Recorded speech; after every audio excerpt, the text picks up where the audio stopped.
અને રામદેવજી બાપા આજ અજમલ રાજાને મધરાતે સપના મોકલે છે, પણ સપના કેવા મોકલે છે?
તારે ઘોડો બનો ગરુડનું સબરું,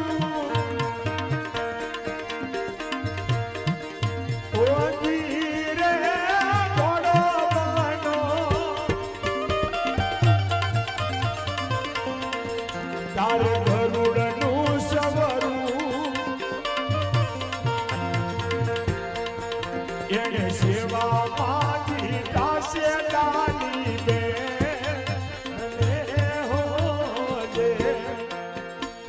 આવી રીતે અજમલ રાજા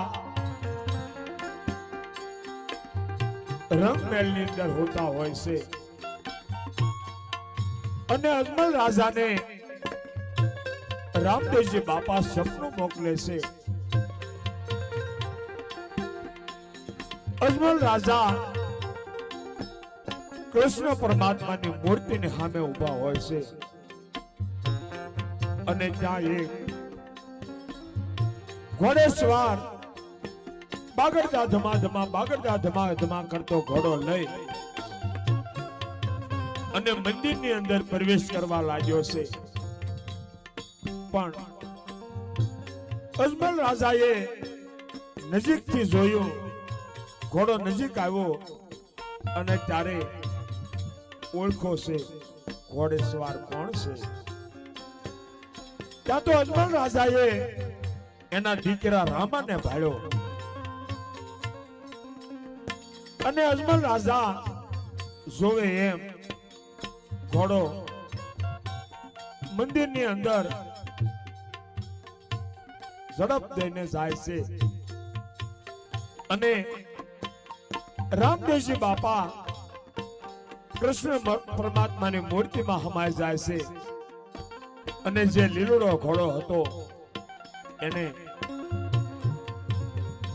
ગરુડનું સ્વરૂપ લીધું છે અને જેમની 7 જન્મની સેવિકા એવા ડાલીબેન કૃષ્ણ પરમાત્માને સમન ઢળવા લાગ્યા છે. આવું અજમલ રાજાને સપનું બન્યું છે અને અજમલ રાજા આજ સપનામાં ને સપનાની અંદર બોલવા લાગ્યા છે. પણ શું બોલે છે?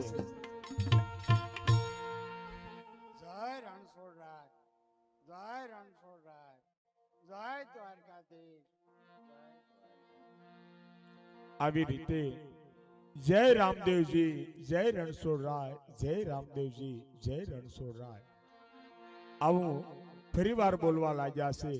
પણ અજમલ રાજા કેવી રીતે બોલે છે? જય દ્વારકાધીશ, જય રણછોડરાય, જય રામદેવજી મહારાજ. આવી રીતે માતા મિનળદે જાગી અને રાજાના ઢોલિયા પાસે આવી ગયા છે અને માતા મિનળદે દાસીને કહેવા લાગ્યા છે. પણ દાસીને શું કહેશે? તારા મહારાજ દ્વારકા ગયા એના તો ઘણા વર્ષો વીતી ગયા છે, પરંતુ હજી દ્વારકામાં હોય એવું લાગે છે. જય રણછોડ, જય રણછોડ. આવી રીતે માતા મિનળદે આજ રાજાને ઢંઢોળી અને ઊભા કરે છે અને અજમલ રાજા ત્યારે બોલવા લાગ્યા છે. પણ શું બોલે છે?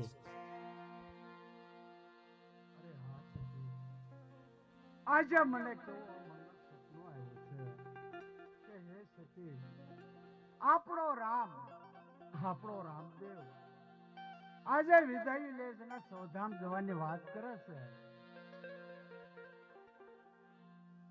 આપણો રામ તો જો તમારી સામે ઊભો છે. નહીં મારા માતાજી, જે મારા પિતાજીને જો સપનું આવ્યું છે એ સત્ય છે. શું વાત કરો છો બેટા રામ? હા માતાજી,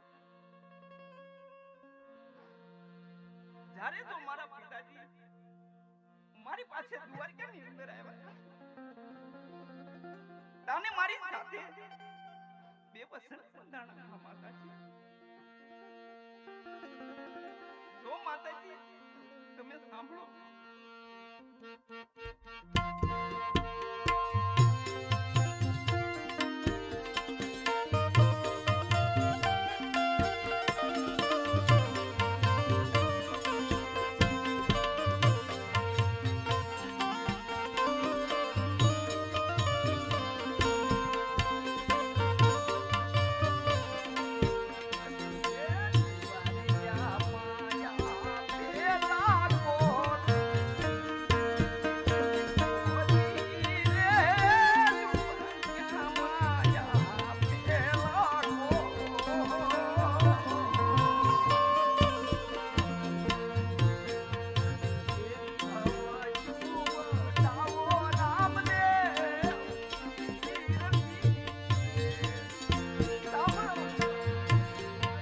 તમને દ્વારકામાં આપેલા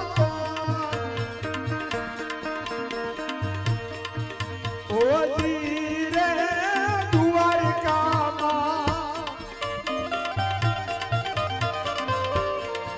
તમને આપેલા તો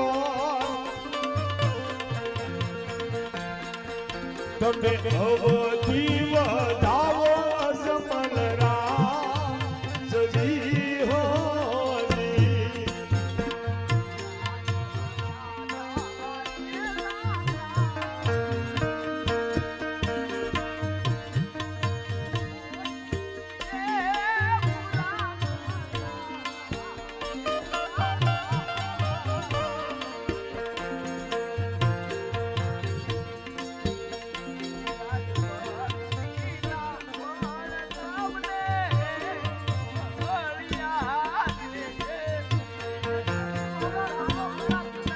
આજ પૂરા કર્યા તારે લંકા ઓજી રે પૂરા કર્યા તમારા તારે લંકા આજ ભક્તિના ફળ તમને આપ્યા હો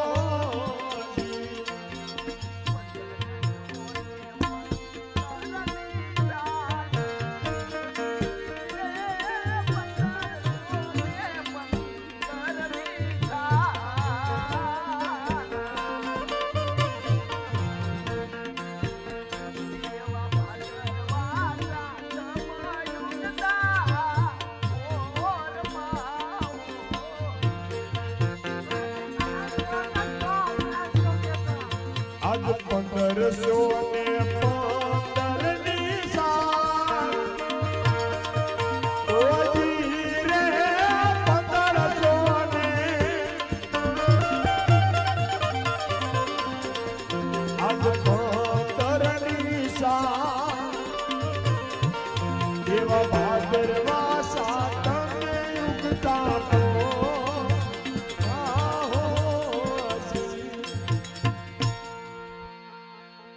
હા મારા માતાજી, જો જ્યારે દ્વારકાની અંદર મારા પિતાજી આવ્યા હતા તને મેં એને કહ્યું તું કે જો મારી 54 વર્ષની જ્યારે ઉંમર થાય તને જો તમે આજે મને હસતા મુખે માગવા આવ્યા છો તો એવી જ રીતે મને હસતા મુખે તમે વિદાય પણ આપવી પડશે.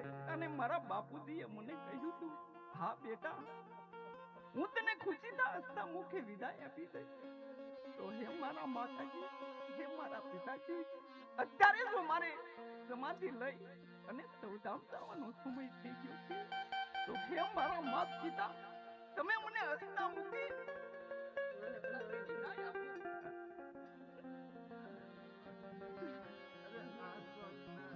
આપણો નામ કયા બોલ અને કયા બોલની વાત કરે છે મને તો જરા સમજાવો.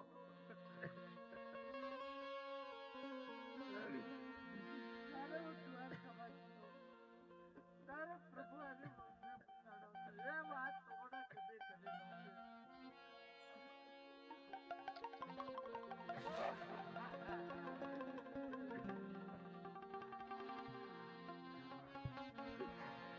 ના મારા પિતાજી, ના મારા માતાજી,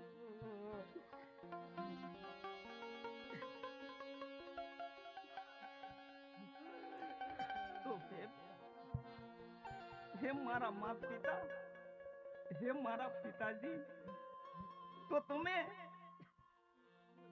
જો હવે પછી હું 8 દિવસ પછી જો સમાધિ લઈશ, તમે આપણા ટોળાકુના બધાય રસપૂતો અને સગા સંબંધીને છેલ્લી વાર મને મળવા માટે બોલાવો.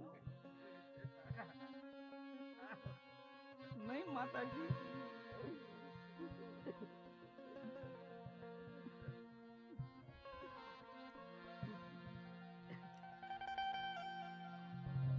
આવી રીતે રામદેવજી બાપાએ કીધું છે કે 1 અઠવાડિયાની અંદર હું સમાધિ લઈ અને સૌધામ જવાનો છું. પણ આજ માત પિતા જેમ પવન આવે અને કેળનું ઝાડ ભોંય ઉપર પડી જાય એવી પરિસ્થિતિ એના માત પિતાને આવી છે.